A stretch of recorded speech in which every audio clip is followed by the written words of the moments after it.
If you guys want to read chapter-wise, then playlist link is given in description. And for new books, subscribe our channel. We provide best audiobooks with HD quality sound in different languages. If you want any best audiobook, then please comment me. I will try to answer you and make audiobook according to your choice. Thanks. 2. Lesson 2. Why teach financial literacy? It's not how much money you make, it's how much money you keep. In 1990, Mike took over his father's empire and is, in fact, doing a better job than his dad did. We see each other once or twice a year on the golf course. He and his wife are wealthier than you could imagine. Rich Dad's empire is in great hands, and Mike is now grooming his son to take his place, as his dad had groomed us. In 1994, I retired at the age of 47, and my wife Kim was 37. Retirement does not mean not working. For us, it means that barring unforeseen cataclysmic changes, we can work or not work, and our wealth grows automatically, staying ahead of inflation. Our assets are large enough to grow by themselves. It's like planting a tree. You water it for years, and then one day it doesn't need you anymore. Its roots are implanted deep enough. Then the tree provides shade for your enjoyment. Mike chose to run the empire, and I chose to retire. Whenever I speak to groups of people, they often ask what I would recommend that they do. How do I get started? Is there a book you would recommend? What should I do to prepare my children? What is your secret to success? How do I make millions? Whenever I hear one of these questions, I'm reminded of the following story. The richest businessmen. In 1923, a group of our greatest leaders and richest businessmen held a meeting at the Edgewater Beach Hotel in Chicago.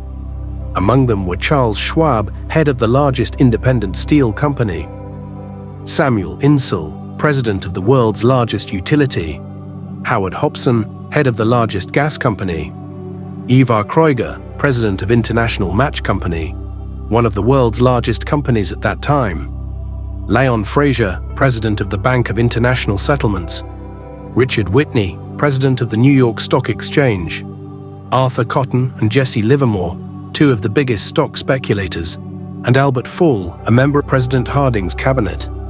25 years later, 9 of these titans ended their lives as follows. Schwab died penniless after living for 5 years on borrowed money. Insull died broke in a foreign land, and Kreuger and Cotton also died broke. Hobson went insane. Whitney and Albert Fall were released from prison, and Fraser and Livermore committed suicide. I doubt if anyone can say what really happened to these men. If you look at the date, 1923, it was just before the 1929 market crash and the Great Depression, which I suspect had a great impact on these men and their lives. The point is this: today we live in times of greater and faster change than these men did. I suspect there will be many booms and busts in the coming years that will parallel the ups and downs these men faced.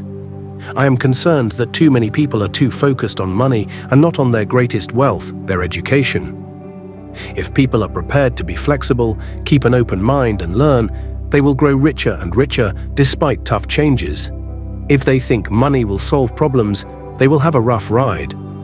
Intelligence solves problems and produces money. Money without financial intelligence is money soon gone. Most people fail to realize that in life, it's not how much money you make, it's how much money you keep. We've all heard stories of lottery winners who are poor, then suddenly rich, and then poor again. They win millions, yet are soon back where they started.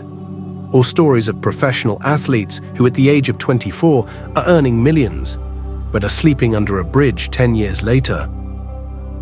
I remember a story of a young basketball player who a year ago had millions.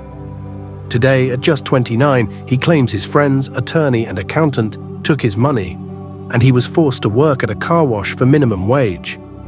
He was fired from the car wash because he refused to take off his championship ring as he was wiping off the cars. His story made national news, and he is appealing his termination, claiming hardship and discrimination.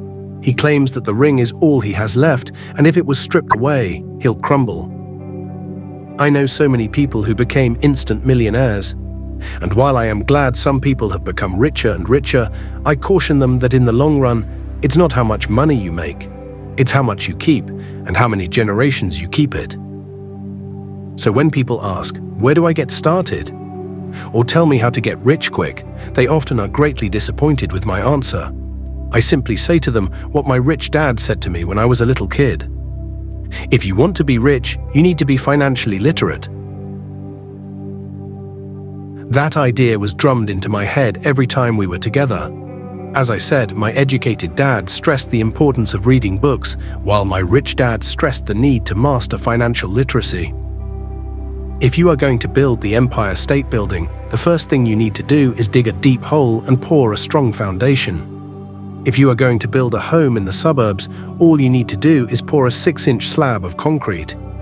Most people, in their drive to get rich, are trying to build an Empire State Building on a 6-inch slab. Our school system, created in the agrarian age, still believes in homes with no foundation. Dirt floors are still the rage. So kids graduate from school with virtually no financial foundation. One day, sleepless and deep in debt in suburbia, living the American dream, they decide that the answer to their financial problems is to find a way to get rich quick. Construction on the skyscraper begins. It goes up quickly, and soon, instead of the Empire State Building, we have the Leaning Tower of suburbia. The sleepless nights return. As for Mike and me in our adult years, both of our choices were possible because we were taught to pour a strong financial foundation when we were just kids. Accounting is possibly the most confusing, boring subject in the world, but if you want to be rich long-term, it could be the most important subject. For Rich Dad, the question was how to take a boring and confusing subject and teach it to kids. The answer he found was to make it simple by teaching it in pictures. My rich dad poured a strong financial foundation for Mike and me.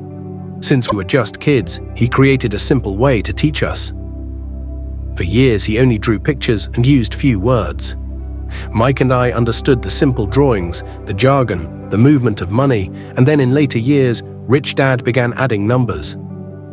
Today, Mike has gone on to master much more complex and sophisticated accounting analysis because he had to in order to run his empire.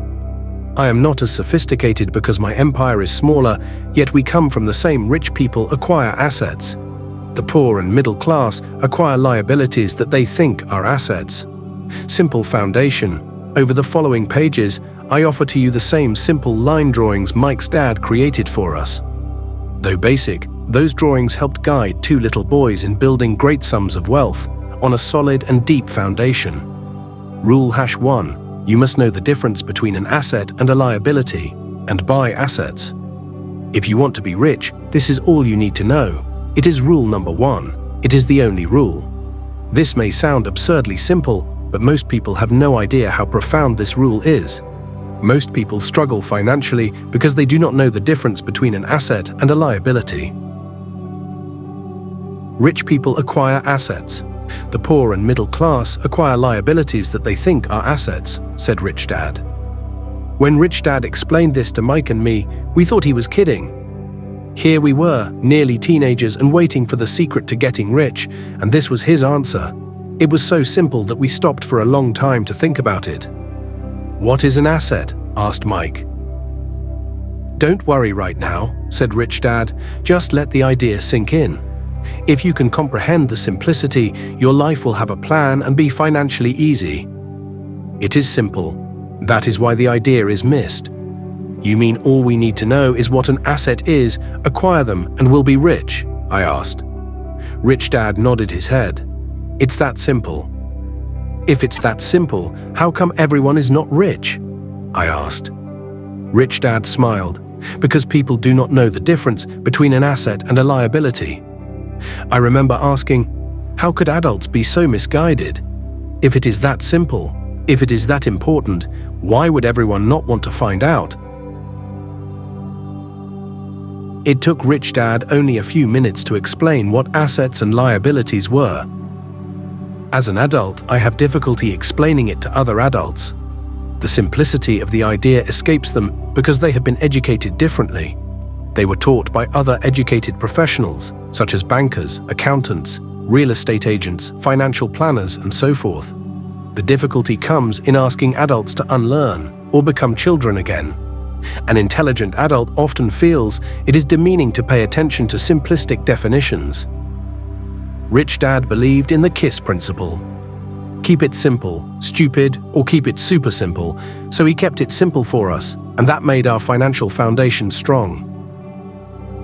So what causes the confusion? How could something so simple be so screwed up? Why would someone buy an asset that was really a liability? The answer is found in basic education. We focus on the word literacy and not financial literacy. What defines something to be an asset or a liability are not words. In fact, if you really want to be confused, look up the words asset. An asset puts money in my pocket. A liability takes money out of my pocket. And liability in the dictionary.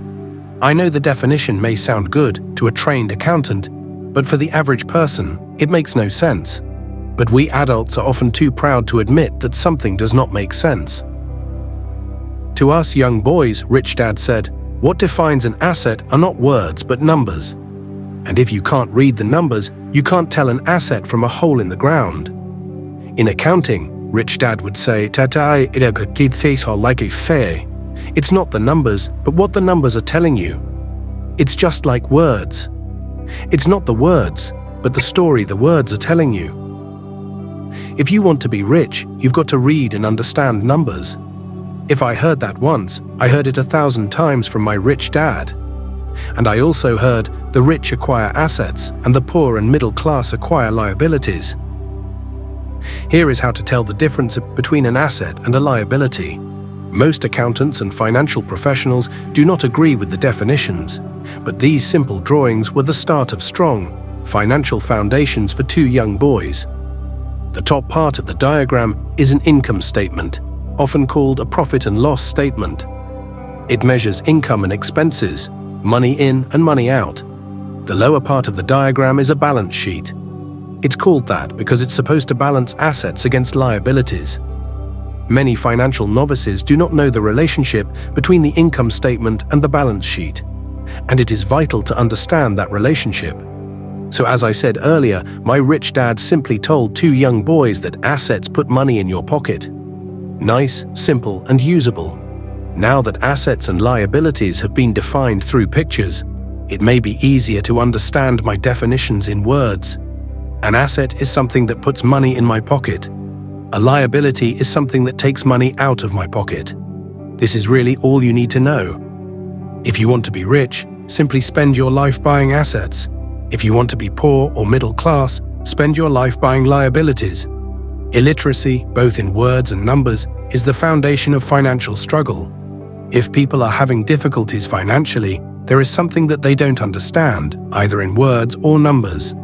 The rich are rich because they are more literate in different areas than people who struggle financially.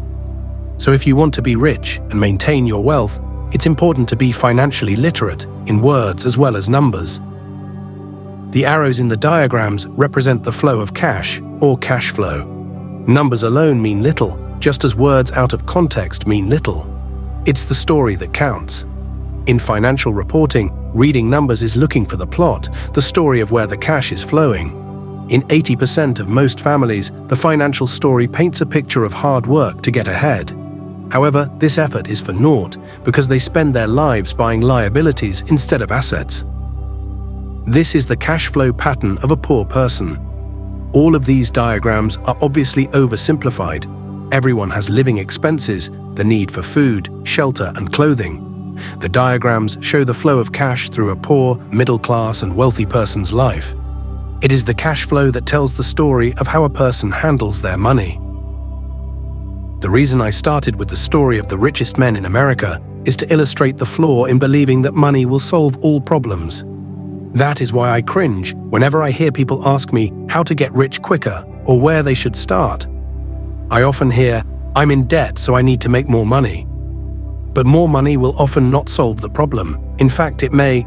Cash flow tells the story of how a person handles money. Compound the problem. Money often makes obvious our tragic human flaws, putting a spotlight on what we don't know. That is why all too often a person who comes into a sudden windfall of cash, let's say an inheritance, a pay raise, or lottery winnings, soon returns to the same financial mess, if not worse, than the mess they were in before. Money only accentuates the cash flow pattern running in your head. If your pattern is to spend everything you get, most likely an increase in cash will just result in an increase in spending. Thus, the saying, "A fool and his money is one big party." I have said many times that we go to school to gain scholastic and professional skills, both of which are important. We learn to make money with our professional skills. In the 1960s, when I was in high school, if someone did well academically, people assumed this bright student would go on to be a medical doctor, because it was the profession with the promise of the greatest financial reward. Today, doctors face financial challenges I wouldn't wish on my worst enemy. Insurance companies taking control of the business, managed healthcare, government intervention, and malpractice suits. Today, kids want to be famous athletes, movie stars, rock stars, beauty queens, or CEOs, because that is where the fame, money, and prestige are. That is the reason it is so hard to motivate kids in school today. They know that professional success is no longer solely linked to academic success, as it once was. Because students leave school without financial skills, millions of educated people pursue their profession successfully, but later find themselves struggling financially. They work harder but don't get ahead. What is missing from their education is not how to make money, but how to manage money. It's called financial aptitude. What you do with the money once you make it, how to keep people from taking it from you, how to keep it longer, and how to make that money work hard for you. Most people don't understand why they struggle financially because they don't understand cash flow. A person can be highly educated, professionally successful, and financially illiterate. These people often work harder than they need to because they learned how to work hard, but not how to have their money work hard for them. How the quest for a financial dream turns into a financial nightmare. The classic story of hardworking people has a set pattern. Recently married, the happy, highly educated young couple moves into one of their cramped rented apartments. Immediately, they realize that they are saving money because two can live as cheaply as one. The problem is the apartment is cramped. They decide to save money to buy their dream home so they can have kids.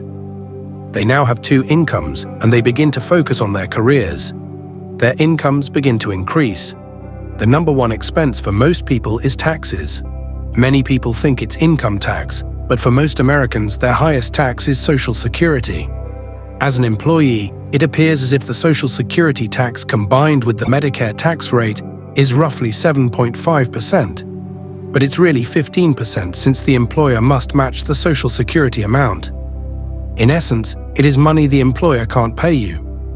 On top of that, you still have to pay income tax on the amount deducted from your wages for Social Security tax. Income you never received because it went directly to Social Security through withholding. Going back to the young couple, as a result of their incomes increasing, they decide to buy the house of their dreams. Once in their house, they have a new tax, called property tax. Then they buy a new car, new furniture, and new appliances to match their new house. All of a sudden, they wake up and their liabilities column is full of mortgage and credit card debt. Their liabilities go up. Income statement, income, expenses, balance sheet, assets. Liabilities 1. They're now trapped in the rat race. Pretty soon a baby comes along and they work harder. The process repeats itself. Higher incomes cause higher taxes, also called bracket creep. A credit card comes in the mail. They use it and max it out. A loan company calls and says their greatest asset, their home, has appreciated in value. Because their credit is so good, the company offers a bill consolidation loan and tells them the intelligent thing to do is clear off the high-interest consumer debt by paying off their credit card. And besides, interest on their home is a tax deduction. They go for it and pay off those high-interest credit cards. They breathe a sigh of relief. Their credit cards are paid off. They've now folded their consumer debt into their home mortgage. Their payments go down because they extend their debt over 30 years. It is the smart thing to do. Their neighbor calls to invite them to go shopping. The Memorial Day sale is on. They promise themselves they'll just window shop, but they take a credit card just in case. I run into this young couple all the time. Their names change, but their financial dilemma is the same. They come to one of my talks to hear what I have to say. They ask me, "Can you tell us how to make more money?" They don't understand that their trouble is really how they choose to spend the money they do have. It is caused by financial illiteracy and not understanding the difference between an asset and a liability. More money seldom solves someone's money problems. Intelligence solves problems. There is a saying a friend of mine says over and over to people in debt: if you find you have dug yourself into a hole, stop digging. As a child, my dad often told us that the Japanese were aware of 3 powers: the power of the sword, the jewel, and the mirror. The sword symbolizes the power of weapons.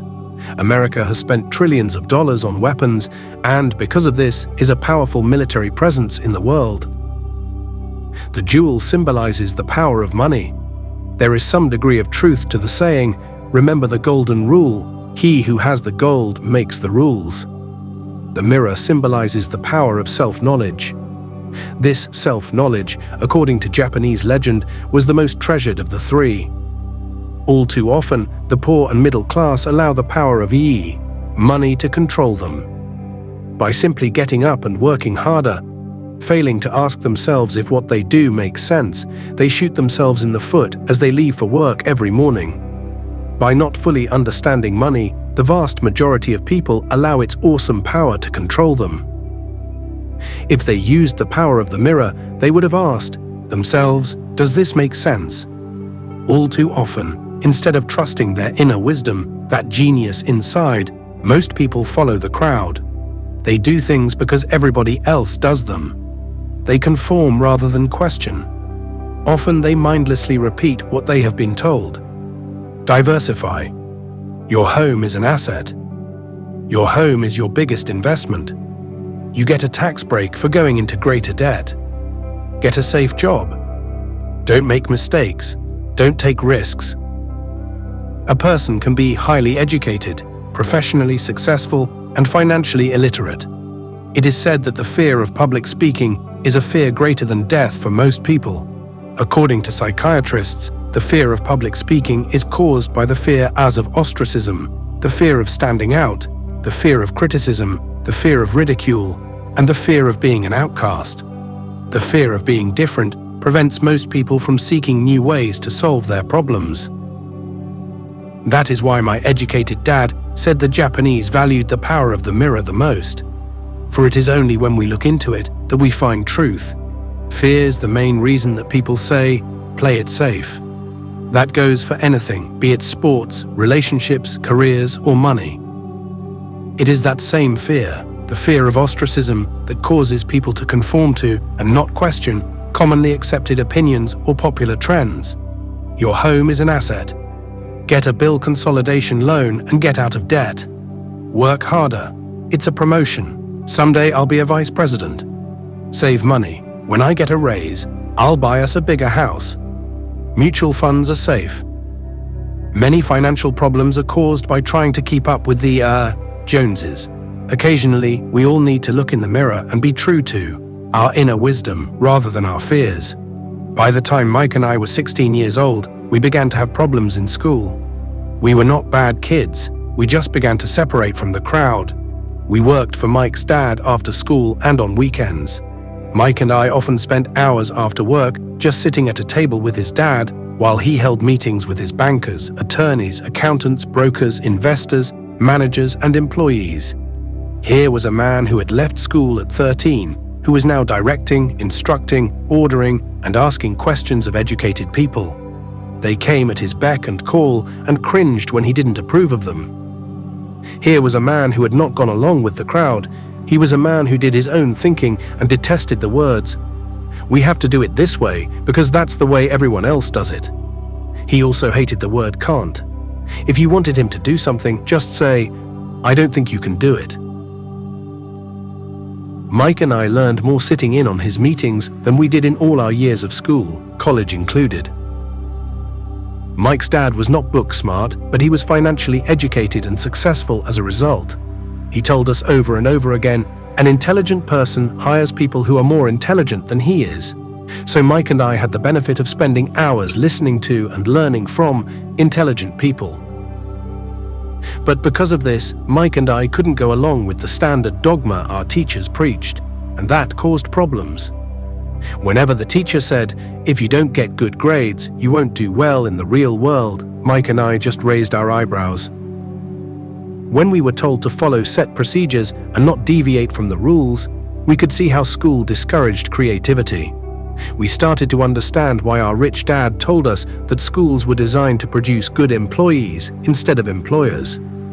Occasionally, Mike or I would ask our teachers how what we studied was applicable in the real world, or why we never studied money and how it worked. To the latter question, we often got the answer that money was not important, that if we excelled in our education, the money would follow. The more we knew about the power of money, the more distant we grew from the teachers and our classmates. My highly educated dad never pressured me about my grades, but we did begin to argue about money. By the time I was 16, I probably had a far better foundation with money than both my parents. I could keep books. I listened to tax accountants, corporate attorneys, bankers, real estate brokers, investors, and so forth. By contrast, my dad talked to other teachers. One day my dad told me that our home was his greatest investment. A not too pleasant argument took place when I showed him why I thought a house was not a good investment. The above diagram illustrates the difference in perception between my rich dad and my poor dad when it came to their homes. One dad thought his house was an asset and the other dad thought it was a liability. I remember when I drew the following diagram for my dad, showing him the direction of cash flow. I also showed him the ancillary expenses that went along with owning the home. A bigger home meant bigger expenses, and the cash flow kept going out through the expense column. Today, people still challenge me on the idea of a house not being an asset. I know that for many people, it is their dream as well as their largest investment. And owning your own home is better than nothing. I simply offer an alternate way of looking at this popular dogma. If my wife and I were to buy a bigger, flashier house, we realize it wouldn't be an asset. It would be a liability, since it would take money out of our pocket. So here is the argument I put forth. I really don't expect most people to agree with it, because your home is an emotional thing. And when it comes to money, high emotions tend to lower financial intelligence. I know from personal experience that money has a way of making every decision emotional. When it comes to houses, most people work all their lives paying for a home they never own. In other words, most people buy a new house every few years, each time incurring a new 30-year loan to pay off the previous one. Even though people receive a tax deduction for interest on mortgage payments, they pay for all their other expenses with after-tax dollars, even after they pay off their mortgage. My wife's parents were shocked when the property taxes on their home increased to $1,000 a month. This was after they had retired, so the increase put a strain on their retirement budget, and they felt forced to move. Houses do not always go up in value. I have friends who owe $1 million for a home that today would sell for far less. The greatest losses of all are those from missed opportunities. If all your money is tied up in your house, you may be forced to work harder because your money continues blowing out of the expense column, instead of adding to the asset column, the classic middle-class cash flow pattern. If a young couple would put more money into their asset column early on, their later years would be easier. Their assets would have grown and would be available to help cover expenses. All too often, a house only serves as a vehicle for incurring a home equity loan to pay for mounting expenses. In summary, the end result in making a decision to own a house that is too expensive in lieu of starting an investment portfolio impacts an individual in at least the following 3 ways. 1. Loss of time, during which other assets could have grown in value. 2. Loss of additional capital, which could have been invested instead of paying for high-maintenance expenses related directly to the home. 3. Loss of education. Too often, people count their house and savings and retirement plans as all they have in their asset column. Because they have no money to invest, they simply don't invest. This costs them investment experience. Most never become what the investment world calls a sophisticated investor. And the best investments are usually first sold to sophisticated investors, who then turn around and sell them to the people playing it safe. I am not saying don't buy a house. What I am saying is that you should understand the difference between an asset and a liability. When I want a bigger house, I first buy assets that will generate the cash flow to pay for the house. My educated dad's personal financial statement best demonstrates the life of someone caught in the rat race. His expenses match his income, never allowing him enough left over to invest in assets. As a result, his liabilities are larger than his assets. The following diagram on the left shows my poor dad's income statement. It is worth 1,000 words. It shows that his income and expenses are equal while his liabilities are larger than his assets. My rich dad's personal financial statement on the right reflects the results of a life dedicated to investing and minimizing liabilities. Why the rich get richer? A review of my rich dad's financial statement shows why the rich get richer. The asset column generates more than enough income to cover expenses, with the balance reinvested into the asset column. The asset column continues to grow, and therefore the income it produces grows with it. The result is that the rich get richer. Why the middle class struggle? The middle class finds itself in a constant state of financial struggle. Their primary income is through their salary. As their wages increase, so do their taxes. Their expenses tend to increase in proportion to their salary increase. Hence the phrase, the rat race. They treat their home as their primary asset instead of investing in income-producing assets. This pattern of treating your home as an investment and the philosophy that a pay raise means you can buy a larger home or spend more is the foundation of today's debt-ridden society. Increased spending throws families into greater debt and into more financial uncertainty, even though they may be advancing in their jobs and receiving raises on a regular basis. This is high-risk living caused by weak financial education. The massive loss of jobs in recent times proves how shaky the middle class really is financially. Company pension plans are being replaced by 401k plans. Social Security is obviously in trouble and can't be relied upon as a source for retirement. Panic has set in for the middle class. Today, mutual funds are popular because they supposedly represent safety. Average mutual fund buyers are too busy working to pay taxes and mortgages, save for their children's college, and pay off credit cards. They do not have time to study investing, so they rely on the expertise of the manager of a mutual fund. Also, because the mutual fund includes many different types of investments, they feel their money is safer because it is diversified. This educated middle class subscribes to the dogma put out by mutual fund brokers and financial planners. Play it safe. Avoid risk. The real tragedy is that the lack of early financial education is what creates the risk faced by average middle-class people.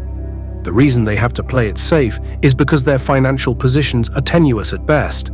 Their balance sheets are not balanced. Instead, they are loaded with liabilities and have no real assets that generate income. Typically, their only source of income is their paycheck. Their livelihood becomes entirely dependent on their employer. So when genuine deals of a lifetime come along, these people can't take advantage of them because they are working so hard, are taxed to the max, and are loaded with debt. As I said at the start of this section, the most important rule is to know the difference between an asset and a liability. Once you understand the difference, concentrate your efforts on buying income-generating assets. That's the best way to get started on a path to becoming rich. Keep doing that and your asset column will grow. Keep liabilities and expenses down so more money is available to continue pouring into the asset column. Soon the asset base will be so deep that you can afford to look at more speculative investments. Investments that may have returns of 100% to infinity. $5,000 investments that are soon turned into $1 million or more. Investments that the middle class calls too risky. The investment is not risky for the financially literate. If you do what the masses do, you get the following picture. As an employee who is also a homeowner, your working efforts are generally as follows. 1. You work for the company. Employees make their business owner or the shareholders rich, not themselves. Your efforts and success will help provide for the owner's success and retirement. 2. You work for the government. The government takes its share from your paycheck before you even see it. By working harder, you simply increase the amount of taxes taken by the government. Most people work from January to May, just for the government. 3. You work for the bank. After taxes, your next largest expense is usually your mortgage and credit card debt. The problem with simply working harder is that each of these 3 levels takes a greater share of your increased efforts. You need to learn how to have your increased efforts benefit you and your family directly. Once you have decided to concentrate on minding your own business, focusing your efforts on acquiring assets instead of a bigger paycheck. How do you set your goals? Most people must keep their job and rely on their wages to fund their acquisition of assets. As their assets grow, how do they measure the extent of their success? When does someone know that they are rich, that they have wealth? As well as having my own definitions for assets and liabilities, I also have my own definition for wealth. Actually, I borrowed it from a man named R. Buckminster Fuller.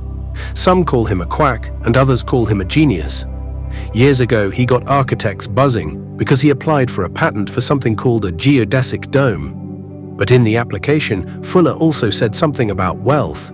It was pretty confusing at first, but after reading it, it began to make some sense. Wealth is a person's ability to survive so many number of days forward. Or, if I stopped working today, how long could I survive? Unlike net worth, the difference between your assets and liabilities, which is often filled with a person's expensive junk and opinions of what things are worth. This definition creates the possibility for developing a truly accurate measurement. I could now measure and know where I was in terms of my goal to become financially independent. Although net worth often includes non-cash producing assets, like stuff you bought that now sits in your garage, wealth measures how much money your money is making, and therefore your financial survivability. Wealth is the measure of the cash flow from the asset column compared with the expense column. Let's use an example. Let's say I have cash flow from my asset column of $1,000 a month, and I have monthly expenses of $2,000. What is my wealth? Let's go back to Buckminster Fuller's definition. Using his definition, how many days forward can I survive? Assuming a 30-day month, I have enough cash flow for half a month. When I achieve $2,000 a month cash flow from my assets, then I will be wealthy. So while I'm not yet rich, I am wealthy. I now have income generated from assets each month that fully cover my monthly expenses. If I want to increase my expenses, I first must increase my cash flow to maintain this level of wealth. Also note that it is at this point that I'm no longer dependent on my wages. I have focused on and been successful in building an asset column that has made me financially independent. If I quit my job today, I would be able to cover my monthly expenses with the cash flow from my assets. My next goal would be to have the excess cash flow from my assets reinvested into the asset column. The more money that goes into my asset column, the more my asset column grows. The more my assets grow, the more my cash flow grows. And as long as I keep my expenses less than the cash flow from these assets, I grow richer with more and more income from sources other than my physical labor. As this reinvestment process continues, I am well on my way to becoming rich. Just remember this simple observation. The rich buy assets. The poor only have expenses. The middle class buy liabilities they think are assets. So how do I start minding my own business? What is the answer?